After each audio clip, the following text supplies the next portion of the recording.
है common form of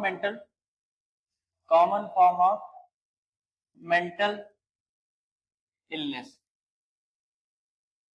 mental illness की क्या है, एक कॉमन फॉर्म है। अगर फोबिया की बात करें तो फोबिया का सीधी सी बात है, इसको अगर हम हिंदी में बात करें तो बेवजह की डर। बेवजह की डर बोले तो जो है इर्रेशनल फियर। क्या है? Irrational fear. अब इसको समझने के लिए हम छोटा सा एग्जांपल लेते हैं। जैसे कि मान लीजिए फोबिया का अगर कोई क्लाइंट है या पेशेंट है तो उसमें क्या देखने को मिलेगा। जैसे मान लीजिए कोई इंसान है, अगर शेर को देखता है तो जाहिर सी बात है कोई भी शेर को देखेगा तो डरेगा।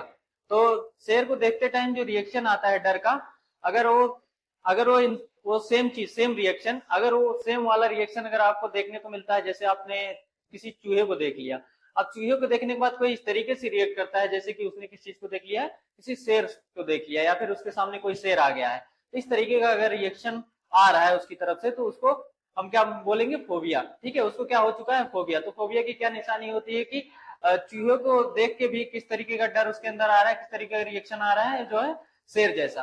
तो ये अगर एक बार होता है, एक दो बार होता है, तो हो सकता है कि उसका वहम हो जो है, या फिर गलती से भी हो सकती है ऐसी चीजें। लेकिन अगर यही चीज बार बार हो रही है, ठीक है, बार बार डर जा रहा है छोटी सी चीजों को, मतलब चूहे से बार बार इस तरीके से रिएक्शन ला रहा है कि जैसे उसने शेर देख लिया हो, तो ये चीज किसमें, इस चीज को हम किसमें कंसीडर करेंगे? फोबिया में कंसीडर करेंगे। तो फोबिया में हम बात करते हैं तो होता क्या? फोबिया क्या होता है? परसिस्टेंट। परसिस्टेंट बोले तो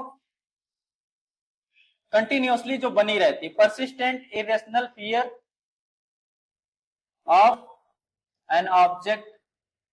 या तो किसी ऑब्जेक्ट से होगा, ठीक है, या किसी एक्टिविटी से होगा, या किसी ऑब्जेक्ट के थ्रू होगा उसको डर, या किसी एक्टिविटी के थ्रू होगा, ठीक है, या किसी सिचुएशन से होगा,